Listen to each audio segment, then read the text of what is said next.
"You owe us a husband," said the 5 giant sisters blocking his own front door. The youngest one had her arms crossed and her feet planted like a mule that had decided that was all the ground she meant to give. She wasn't even the tallest. That was Marin, the second oldest, who stood behind her with a jaw like a shelf and eyes that had decided something about me before I'd even opened my mouth all the way. "You owe us a husband," the youngest said. Her name was Petra, and she was 22 years old, and she said it the way you'd say the water's cold or the fence is down. Plain. Like a fact she'd been sitting on since breakfast, and she was finally getting around to delivering it. My front door, my porch. My boots on my own steps. Not quite on them yet because there were 5 women on them and 3 more at the bottom, and I hadn't gotten that far. I looked past her at the wagon. Canvas over the ribs, 2 of the boards cracked where the frame had flexed wrong on a bad road, a wheel that had been restrung with rope and green wood because the iron had given out somewhere east of the ridge. I could see the rope from here, and I could tell by the way the wagon was sitting that the repair wasn't going to last another hard hill. 4 other women in or around it, arranged the way you arrange yourself when you've been in a wagon for too long, and you need to stand somewhere that isn't moving. The eldest standing at the back, separate from the rest, with her arms loose at her sides and her eyes straight on me. I hadn't looked away from her since I'd opened the door, but I'd need to soon, because looking at her that long without looking away was starting to mean something. "Your brother," I said to Petra. "Our brother," she said, "Gunnar Halstead. He was working your South Range all of April." I know who Gunnar was. She let that sit a moment. "Then you know what happened to him." I did. A spring flood. The creek that crosses the South Range had come up faster than anyone figured. A night of hard rain upstream doing what hard rains do when the ground is already soaked, and Gunnar had been on the wrong side of it trying to get 30 head back to where they could stand on something solid. He got the cattle across. The current took him in the crossing. I found him lodged in the willows a quarter-mile downstream, and I buried him on the slope above the waterline where the ground was high enough that he'd stay dry through whatever came next. I put a wooden cross there with his name cut into it because he'd had nobody yet, is what I thought at the time. Nobody from anywhere close. Turns out the Halstead sisters had just taken longer to arrive than I expected. "He had wages coming," I said. "He had a life coming," Petra said. "A homestead. He wrote us that he was going to send for us when he'd saved enough, that he'd found a place worth staying." She glanced past me at the house, at the land behind it, at the grass that was finally greening up after a long, dry winter. "We sold everything we had in Sioux Falls to make the journey."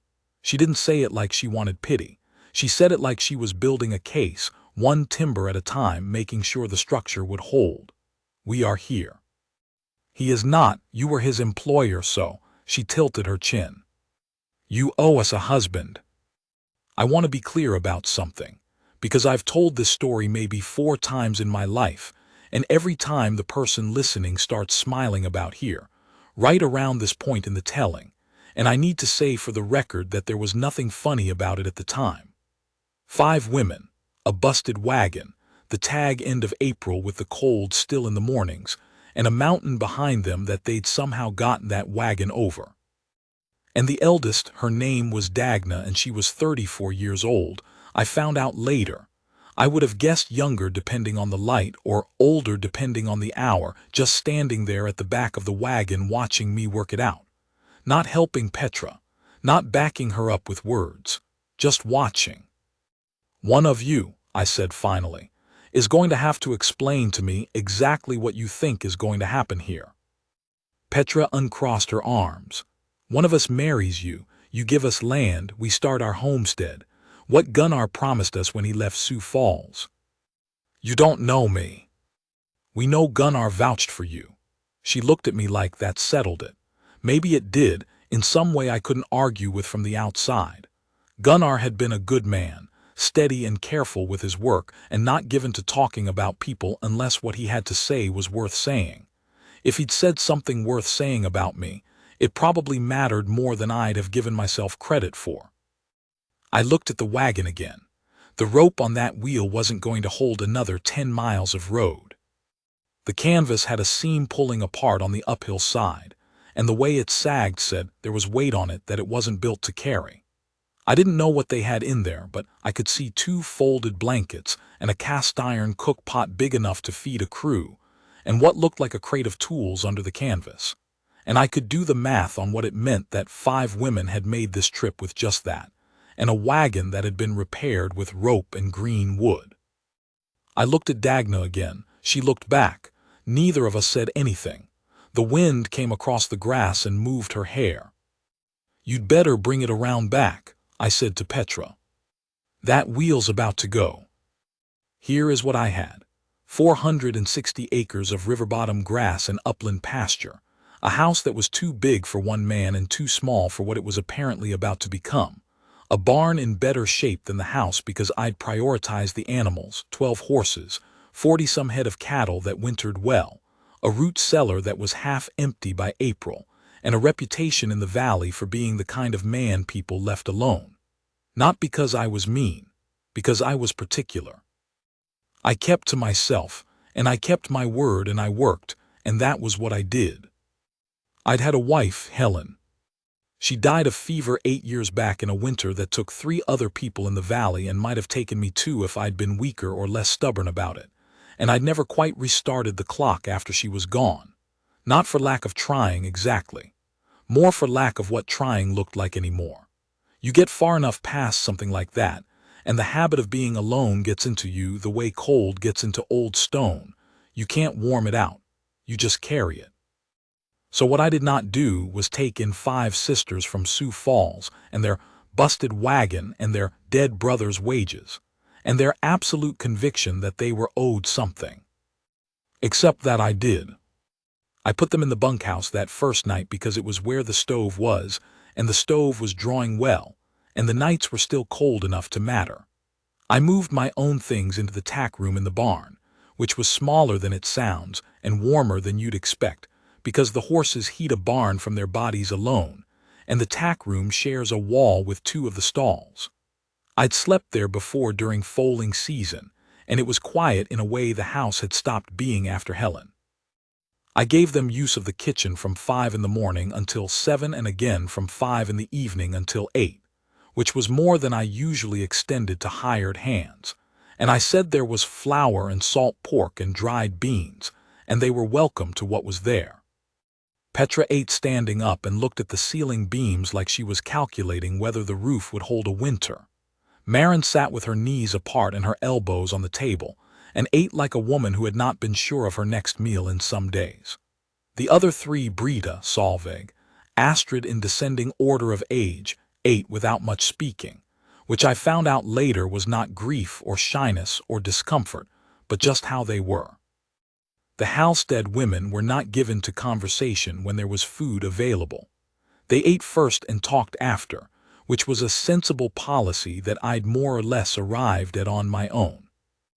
Dagna didn't eat with the rest of them. I noticed that but didn't say anything about it.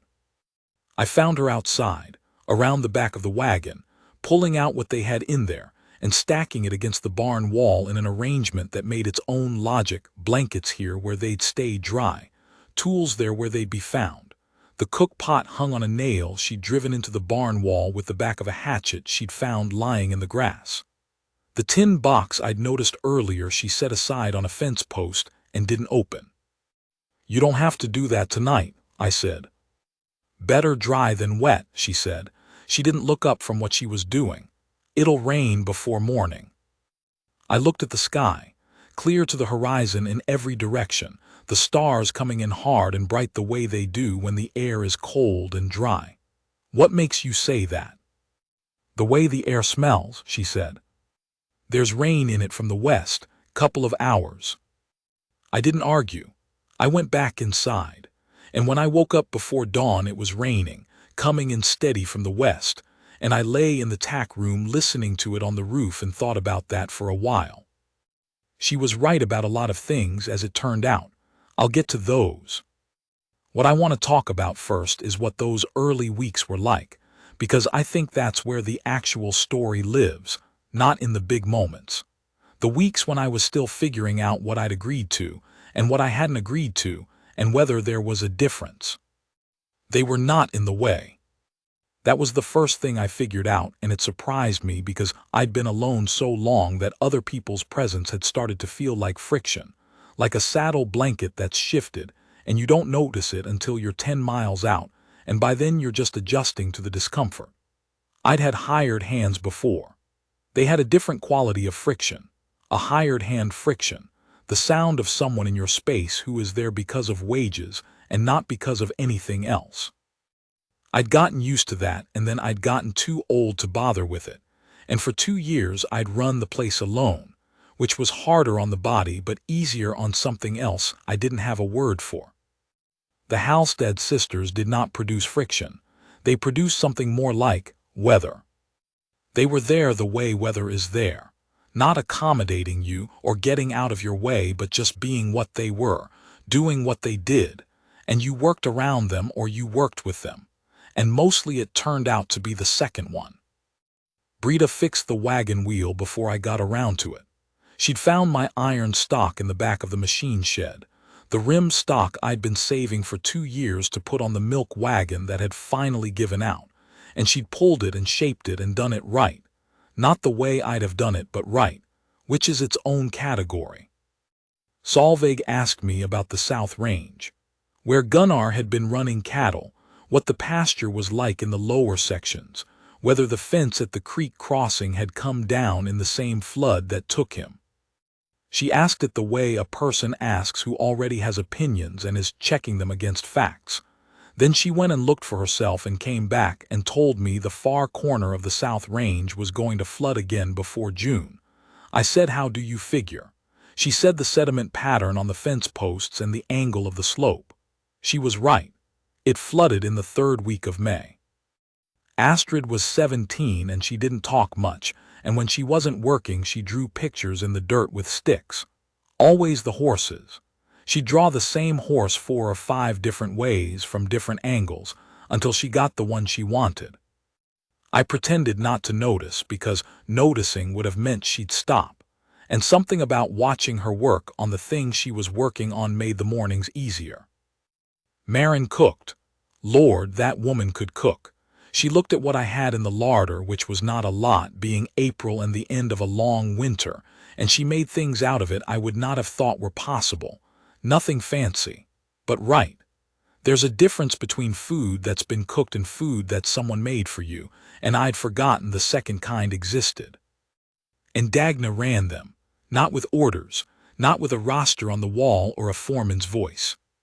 She just seemed to know at any given moment what needed doing, and which of them was best to do it, and there was something between her and the others that was older than any system. A kind of attention they all paid to her that wasn't obedience but wasn't quite its opposite either. She'd look at Brita a certain way, and Brita would nod and go. She'd say 2 words to Petra and Petra would change direction mid-stride. Not because she was afraid of Dagna, but because she trusted her, the way you trust a compass that has never been wrong. She also watched me. I noticed it early and kept noticing it, not in a way that made me feel sized up or suspicious, more like she was reading something, taking it in, whatever she was looking at, and filing it away without making a decision yet. I knew what weather reading looked like, and that was what it looked like. One evening in the 2nd week, I was in the barn with one of my mares who'd taken a stone bruise in her left forefoot. I'd had her in the stall for 2 days, and the swelling was coming down, but I wanted to be sure of the hoof before I let her back out to pasture. I was working the hoof by lantern light when Dagna came in. She didn't say anything. She just stood there and watched for a minute, and then she picked up the lantern from the nail where I'd hung it and held it at a different angle, a better one, without asking whether I wanted her to. We worked like that for 20 minutes. She held the light, I worked the hoof. She moved it twice more without being asked, tracking what I was doing, putting the light where the light needed to be. It was the most comfortable 20 minutes I'd had in 2 years, and I didn't examine that too closely at the time. After, when I'd set the mare's foot down and she'd taken her weight on it easy, Dagna hung the lantern back and said, "Gunnar said you were good with horses." "Gunnar talked too much," I said. "He talked about people he respected," she said. "He didn't talk about anyone else." She looked at me a moment. "I notice you don't ask about him." "What do you mean?" "Most people, when they find out someone worked for them and died, they ask. They want to tell you what they know, fill in what they don't." She tilted her head slightly. "You don't ask." I thought about it.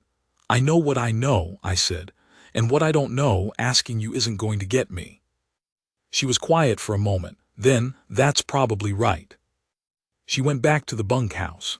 I stood in the barn for a while after, listening to the horses settle, and I kept the thought. May they planted. Solveig had flagged the south corner as a flood risk, and I'd already fenced it off the season before for that reason, so they had to go higher, east of the barn on the bench land that got good light and had enough topsoil to work.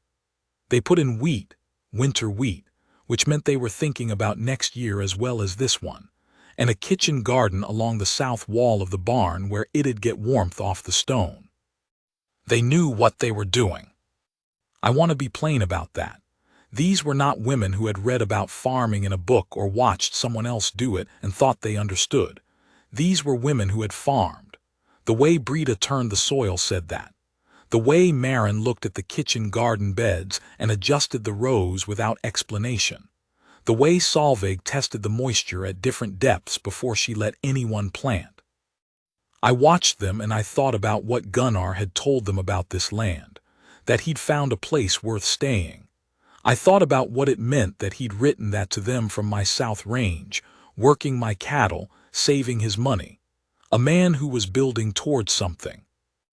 I should have known him better when I had the chance. That was a thought I kept coming back to and putting back down because there was nothing useful in it. Petra came to me with a new proposition in the 3rd week of May. Early morning, the others still in the bunkhouse, the light just coming in gray and cold from the east. She sat across the table in the kitchen, and she put her hands flat on the table, and she laid it out the way she'd laid out the first proposition on the porch, except this one had more to it. "We can make this place worth twice what it is," she said. "You can see that." "I can see what you've done in 6 weeks, I said. "So," she looked at me. "You know we can." She had Gunnar's eyes. I hadn't put that together until right then, the particular set of them, gray and direct, not warm exactly but honest. Noticing it did something in my chest that I hadn't expected and wasn't prepared for. We need to know some piece of this is ours, not wages, land. We can't work another man's land forever on the promise of a roof. We've seen where that leads. I knew where it led. I'd watched it happen to other families in the territory, people who worked for someone else long enough that they stopped knowing what it felt like to work for themselves. The territory was full of that history. I didn't say so. "What did you have in mind?" I said. 40 acres, the east parcel along the creek. We build there.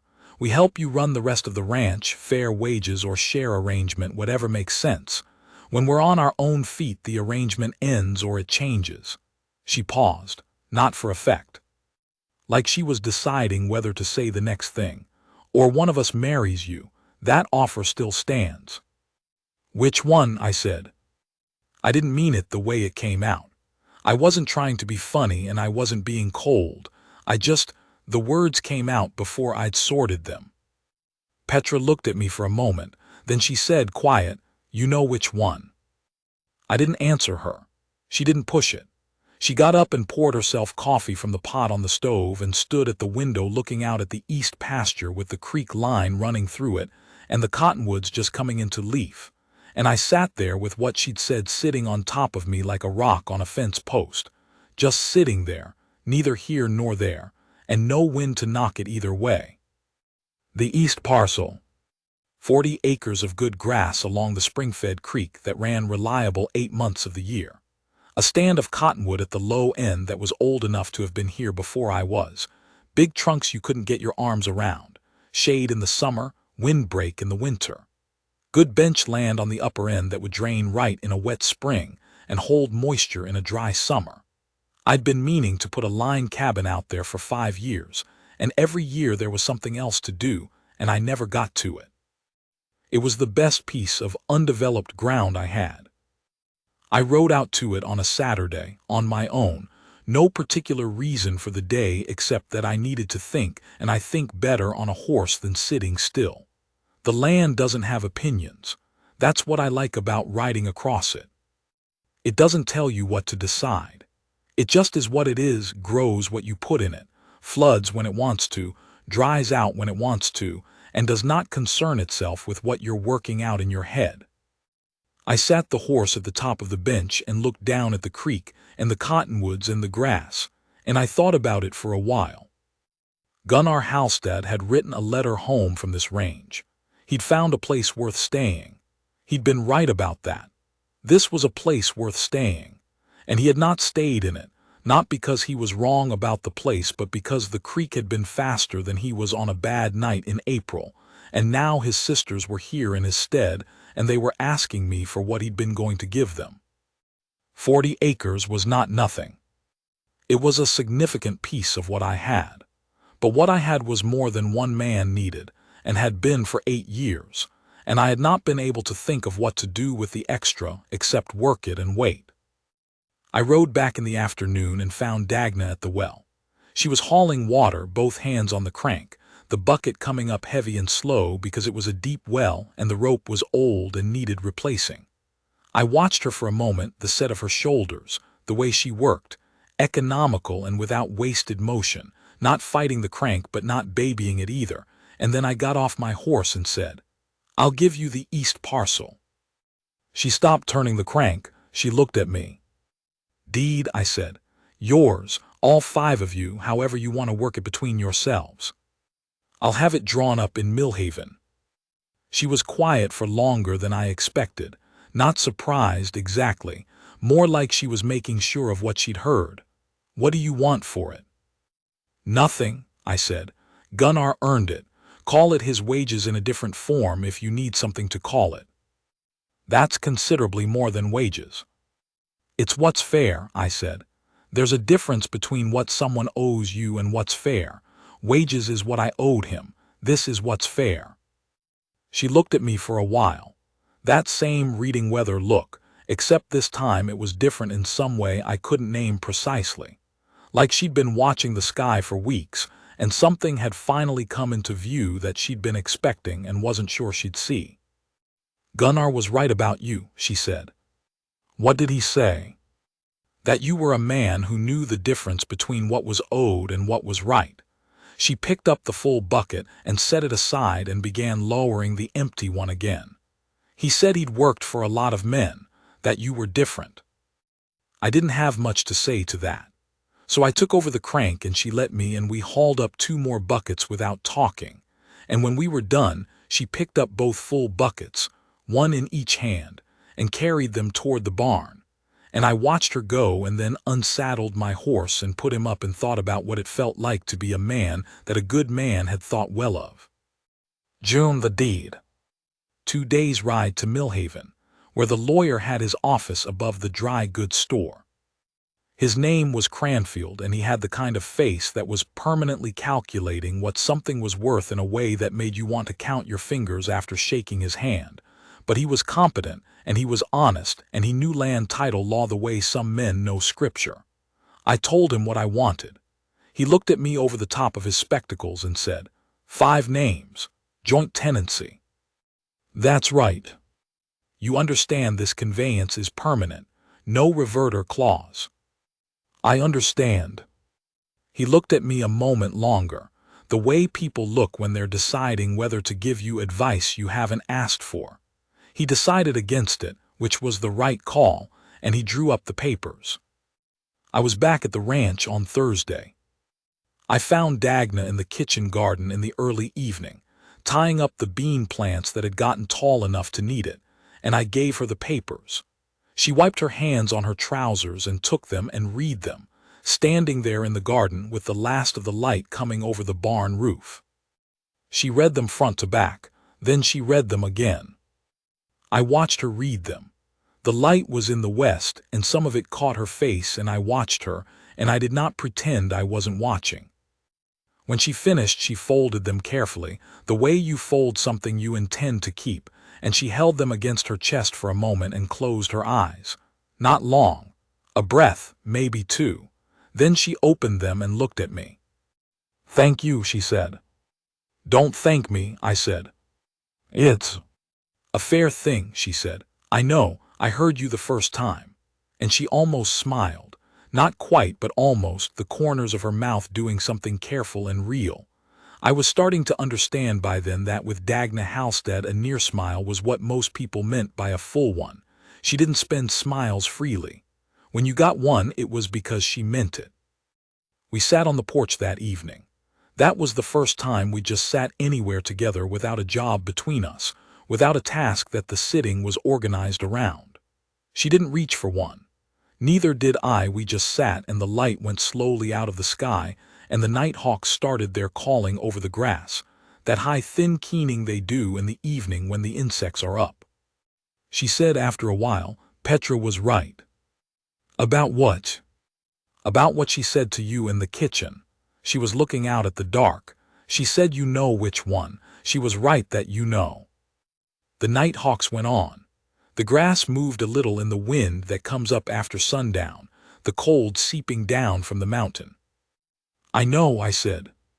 She nodded, not surprised, not pleased in a way that was about winning something or being right, just the way you nod when the thing you expected to see comes into view. "I don't want to be owed," she said. "I told you before, I don't want it that way." "It's not that way," I said. "Then what way is it?" I turned and looked at her. She was already looking at me, had been for a while probably, and the last bit of skylight was on her face and on the gray that was coming into her hair at the temples that she didn't do anything about. And I thought, this is what a person looks like when they've been deciding something for a long time, and they've finally decided it, and they're waiting to see if the other party has arrived at the same place. "It's me choosing," I said, "is what way it is." She held my gaze for a moment that stretched out longer than most moments do. Then she reached out and put her hand over mine where it was resting on the arm of the chair. Just that. Her hand on mine, flat and warm and firm. Her hand was wide and work-hardened, the knuckles thickened from cold weather and use, a small scar along the outside of the index finger that I hadn't noticed before. It sat on my hand like it had worked out where it belonged and wasn't making an announcement about it. We sat there like that until the stars were all the way out. July. They broke ground on the east parcel in the first week of the month, a week after the deed had been filed and the land was officially and irrevocably theirs. Petra organized the construction like she'd been doing it her whole life, which maybe she had in some form or other. She had an instinct for the logic of a job, what had to happen before what else could happen, and she did not let sentiment or optimism interfere with that logic. Marin made the decisions about the kitchen before there was a kitchen to make decisions about. She walked the site and told Brita where the stove had to go for the smoke to draw right given the prevailing wind, and Brita built to it, and Marin was right. Solveig ran the surveying off a book she'd carried the whole way from Sioux Falls, a surveying manual she'd gotten somewhere and read until the spine was gone. The book was in the tin box I'd seen Dagna set aside on the first night. I never asked what else was in the box, but I thought about the fact that Solveig had brought a surveying manual from Sioux Falls, and I thought that said something about the kind of women these were, the kind who plan for the thing they need before they know they'll need it. Brita handled the timber. She worked with 2 men from town I'd put her in contact with, and she directed them with the absolute calm of someone who does not consider that she might not be supposed to give orders and therefore never encounters that problem. The men did what she said. They didn't seem to find this unusual after the first day. Astrid hauled water and drove nails and grew, or seemed to grow, 4 inches over the course of the month. She'd stopped drawing horses in the dirt and started sketching the house plans on scrap lumber with a stick of charcoal, annotating what she drew in small, careful letters. Nobody had asked her to. She just did it because the thing interested her, and she had something to say about it. I helped where I was useful and stayed out of the way where I wasn't, which is a distinction that takes some men years to learn, and some men never learn at all. I brought timber from my own stand in the North Quarter, and I let them have the use of my team for hauling, and I kept my opinions about the construction to myself, unless someone asked, which Brita did twice and Petra did 3 times, and which I answered as directly and briefly as I could. What I noticed, watching the house go up over the course of July, was something I'd have had trouble naming then and can only name now because I've had years to sit with it. I watched them build a home out of my land. Not my home, theirs. On my land, yes, but theirs in the way that matters, which is the way that comes from what you've put into a thing and what you mean to keep on putting into it. And I felt something watching that took me a while to identify. Not proud, exactly. Not just satisfied. Something more particular. Full, like a barn before a long winter when everything's stacked right and nothing's wasted and there's room enough and more. I had not felt full in a long time. I hadn't known I wasn't. Dagna worked alongside the rest of them all day and then came back to the main house in the evenings, and we sat on the porch and we talked some, and were quiet some, and neither of us felt the need to fill the quiet with noise. I am not a man who fills silences out of discomfort. She was not that kind of woman. That helped more than I expected it to. She told me about Sioux Falls, about the family they'd been and what had happened to their parents and why Gunnar had come west first. She told it plain, the way she did everything, what happened, what it meant, what they did about it. Not dwelling, not flinching, just the facts of a life laid out. I told her about Helen. I hadn't done that with anyone since the funeral. I told her how it happened and what it had been like after and what the 8 years had looked like. She listened without interrupting and without making the sounds people make when they want you to know they're listening. She just listened. After I was done, she was quiet for a while. Then she said, "You've been running this place like a man keeping something in trust." I thought about that. What do you mean? Like it belongs to something or someone who isn't here yet, she said. You've built it up and kept it going, but you haven't settled into it. It's still waiting. I looked out at the grass in the dark, the shape of the barn against the stars, the line of the South Range fence against the sky. Maybe, I said. It's not a criticism, she said. I just see it. You see a lot, I said. I pay attention, she said. It wasn't boastful, it was just true. One evening in the second week of July, Petra came up onto the porch while Dagna and I were sitting. She stood in the doorway with her arms crossed, which was her default posture when she was thinking something through, and she looked at the two of us and said, "You know you still owe us a husband." Dagna said, "Petra." "I'm saying it as a reminder," Petra said, without particular apology.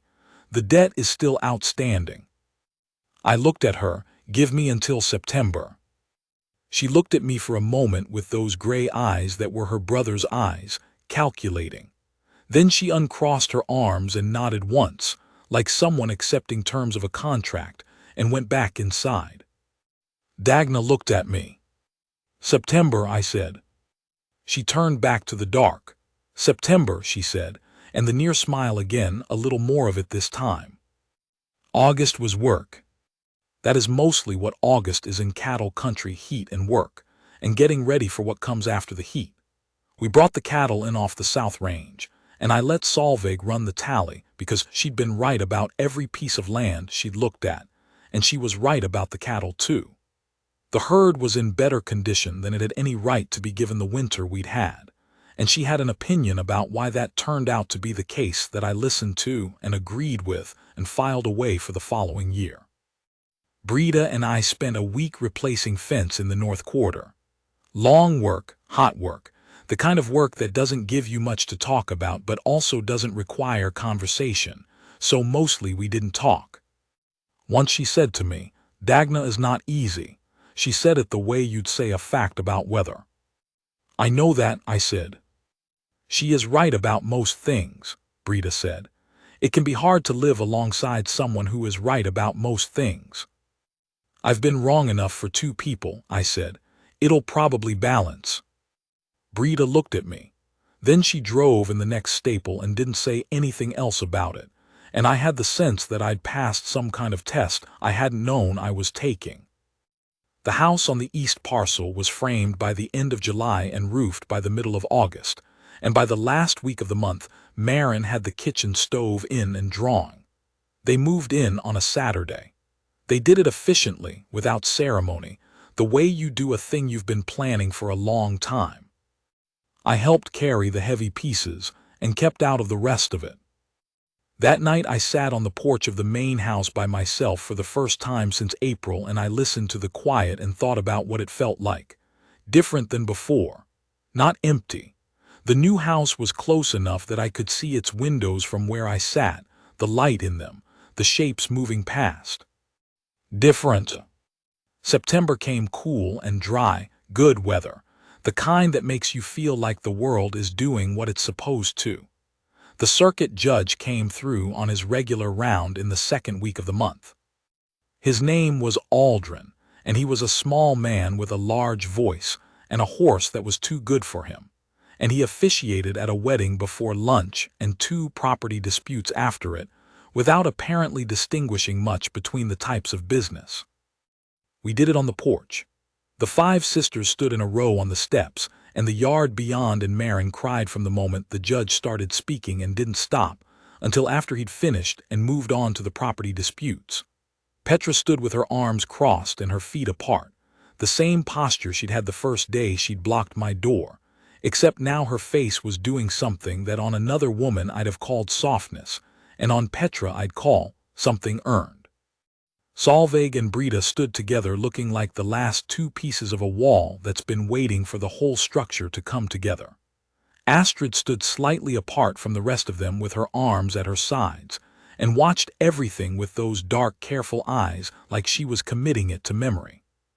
The judge said the words, Dagna said hers, I said mine. Petra came up to me afterward and stood in front of me with the air of someone completing a formal transaction and said, "Debt paid." "Appreciated," I said. She held out her hand and I shook it, and she nodded once, briskly, and that was that. Then she went and sat down next to Marin, who was still dabbing at her face, and put an arm around her and said something to her that made Marin laugh through the last of the crying. What I want to tell you about is that evening. After the judge had ridden on to his next stop, and the food was done and the dishes were washed, Petra had organized a rotation, and it ran like a military operation, and the others had gone back to the east parcel for the night, and Dagna and I were on the porch in the 2 chairs in the cooling-off hour after sundown. The same porch, the same 2 chairs, the light that late summer gold that September does, the color that means winter is coming but it isn't here yet, and you should pay attention to right now because right now is its own thing. I had her hand again. Not on top of mine this time, but in it, properly, her fingers between mine and mine between hers, and her hand was as work-hardened and warm as it had been on the porch in June, and I was not going to stop noticing that. The south range was green still, holding the summer in. The east parcel had smoke coming from the chimney because Marin had lit the stove for the evening and the draw was good. My barn was full good hay, the horses wintered against it, the cattle tallied and settled. The creek was running, which at this time of year meant the water table was holding. Everything was where it was supposed to be. I thought about Gunnar Halstead, about the letter he'd written home from this range that he'd found a place worth staying. He'd been right. And I thought about the fact that it had taken him dying for me to find out what the place was worth to me. I didn't say any of that. Some thoughts you hold and don't deliver, because the delivering would only make them smaller. Dagna said, "What are you thinking?" That I should have driven past Sioux Falls a long time ago, I said. She laughed. I'd heard her laugh before, a short real sound, not performed, but not like this. This was different, a little more of herself in it, the way sounds change when a person isn't watching themselves as closely as they usually do. You weren't ready, she said when it quieted. No, I said, I wasn't. She leaned her head against my shoulder. I didn't move. I stayed exactly as still as I could because I didn't want to disturb the weight of it. Her head on my shoulder and her hand in mine, and the nighthawk starting up over the grass, and the smoke going straight up from the east parcel chimney in the still air. I've held a lot of things in my life. Land I thought I'd lose and didn't. Livestock through bad winters. A grief that ran in me for years like a creek in flood, wearing at the banks, looking for somewhere to go. I've worked long seasons alone, and I got competent at alone the way you get competent at things you do every day, not because you chose them, but because they chose you by default. What I know now, and what I was beginning to know then on that porch, is that there's a difference between a man who has everything he needs and a man who has everything he's worth. I had spent 8 years managing the first and never thinking about the second. She had come around the side of a busted wagon in the tag-end of April and looked at me like she was reading weather, and she had taken her time about it, weeks, months, the slow accumulation of mornings and evenings and work done alongside and silence held together, and she had seen what was there. All of it. The grief and the good land and the work in my hands, and the fact that I kept my word, and the fact that I knew the difference between what was owed and what was right. She saw the whole of it, from the outside and then from the inside, and she chose it. Chose it not because she had no other options, and not because I'd saved her from something, and not because the arrangement was convenient. Because she had looked long enough and seen clearly enough and decided. A man can spend a long time not knowing what that feels like, not knowing he's missing it, running his land and keeping his word and doing what needs doing and calling that enough because it's what's available. Now I know what else there is. The smoke went up straight from the chimney. The stars came out one at a time and then all at once, her head on my shoulder, her hand in mine. I was home. The real kind, not the kind that's just a house you sleep in because you built it. The kind where someone knows what you're worth and stays anyway. That kind. There's a thing that happens to a man when he's been alone long enough. It's not loneliness exactly. Loneliness is a feeling, and what I'm talking about is more structural than that. It's more like the way a river cuts a channel. After long enough, the water doesn't go anywhere except where the channel already is. It doesn't have to think about it. The channel is just what's there. I'd been in my channel for 8 years. Up before light, the same tasks in roughly the same order, the same routes across the land, the same way of holding a conversation if I was forced into one, which I tried to avoid. I knew every corner of those 460 acres the way I knew the back of my own hand, which is to say I knew them without thinking, the way you stop seeing something you look at every day. What the Halstead women did, what Dagna did, was not make me a different man. I want to be clear about that. I don't believe in that kind of change at 61 years old, and I wouldn't trust a story that claimed it. What she did was make me see what was already there. The way you hold a lantern at a different angle, and suddenly the grain of the wood shows up in it. All those lines that were always there, and you just hadn't been lighting them right. That first winter was a learning. Not because it was hard. It wasn't particularly. The winter was mild by the standards of that country, cold but not punishing, snow that came and went without settling into the kind of month-long grind that breaks fence and starves cattle. By the standards of what I'd been through, it was easy. The learning was something else. We had dinner most nights together, all 6 of us around the big table in the main house kitchen, which I'd always thought of as a kitchen built for someone who had plans for it, and then didn't. Marin cooked, and other people helped, and I mostly stayed out of that process, because Marin had opinions about her kitchen that I respected the way you respect a good horse with a strong preference. You could override it technically, but you'd pay for it in other ways. She made food that was worth sitting down for, and I said so, which I think surprised her the first time. The Halstead women were not a family given to complimenting each other on ordinary competence, on the grounds that ordinary competence was expected, and complimenting it was a kind of condescension. But I wasn't one of them, and I didn't know that yet, and my saying it seemed to mean something different coming from the outside. Petra had opinions about everything. She stated them plainly and without softening, and she expected to be disagreed with, and she preferred disagreement to silence, because at least disagreement was responsive. I had a theory about the fence line along the north quarter that she thought was wrong, and she said so in detail over 3 consecutive dinners, until I went and looked at it again and concluded she was right mostly, and adjusted my plan. She received this without triumph, just noted it and moved on. That was how she was. Right mattered, being seen to be right didn't. Solveig was reading everything she could get her hands on about soil and water management. She'd borrowed 3 books from the schoolteacher in town, and she was corresponding with someone at an agricultural college somewhere east. She had a theory about the bottom land along the creek that I was skeptical of, and that turned out over the next 2 years to be correct. Brita fixed things. That was what she did. If something was broken or wearing out or not performing at its best, she found out why and addressed it, and she did this without being asked and without announcement, and you just notice at some point that the thing was working right again. She fixed the pump mechanism that had been unreliable since I'd built the well. She refitted the barn doors so they swung true. She found the source of the leak in the machine shed roof that I'd been puzzling over for a year, which turned out to be somewhere completely different from where I'd been looking.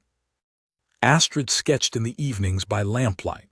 Not horses anymore, the house, the land, the way the light fell across the bench in different seasons. She didn't talk about it and nobody asked her to. But one morning I came into the kitchen and found a drawing she'd done of me and Dagna on the porch and left on the table, and I stood there looking at it for a while. She'd gotten something about us in it, some quality of the quiet between us, that I wouldn't have known how to describe but recognized the moment I saw it. I kept it, I still have it. That winter, I learned something about what it meant to be known by someone. Not in the sense of being transparent to them, all your inner workings visible. More in the sense of they've taken the time to understand how you operate, what you need before you know you need it, where you're likely to go wrong and why, what matters to you enough that when it's threatened something changes in your face. Dagna knew where I was likely to go wrong before I did. That was disorienting the first several times, and then I stopped being disoriented by it and started just accounting for it. She'd see me working toward a decision that was right and sensible and thorough, and would make a particular kind of trouble down the line, and she'd say one thing, usually, and usually it was a question, and the question would make me see what I was doing, and then I could adjust before the trouble arrived. I don't know how she did that. I asked her once. She said, "You get a certain look when you've decided something that's not quite right." "What kind of look?" "Like you're filing it correctly," she said. "Too neat.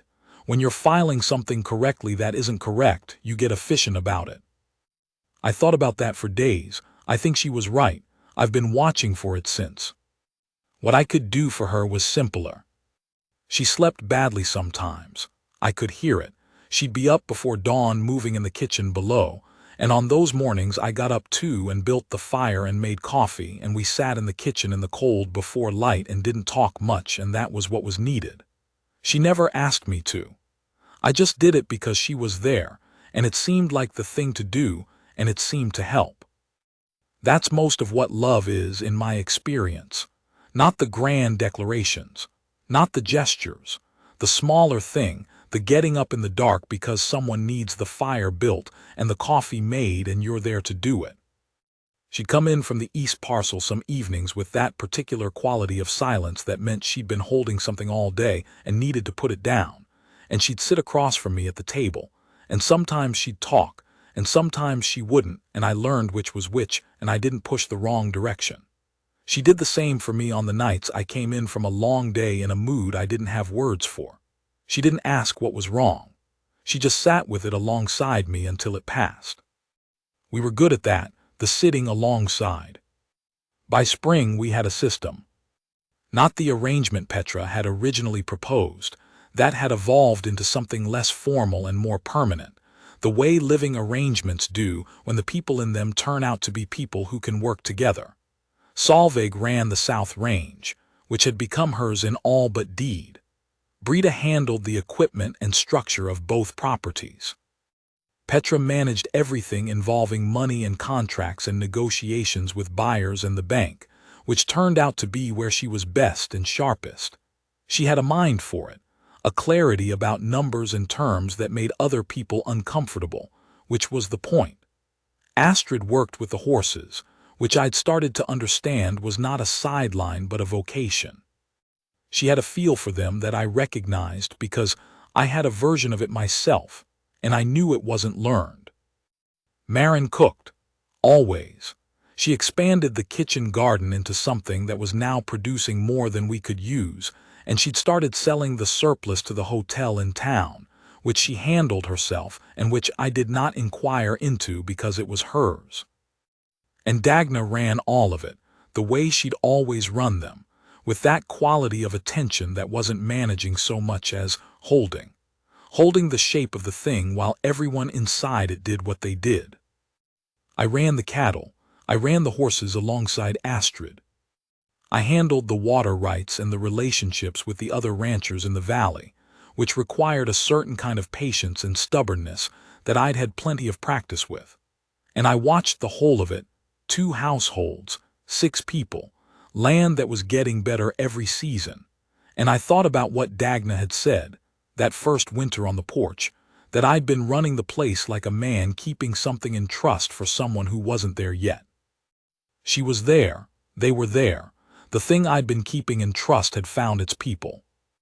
I'll end it there, on that spring morning looking out at the 2 properties from the back of my horse on the bench land, which is where I went when I needed to think, and had stopped needing to think, and was just being in the place I lived.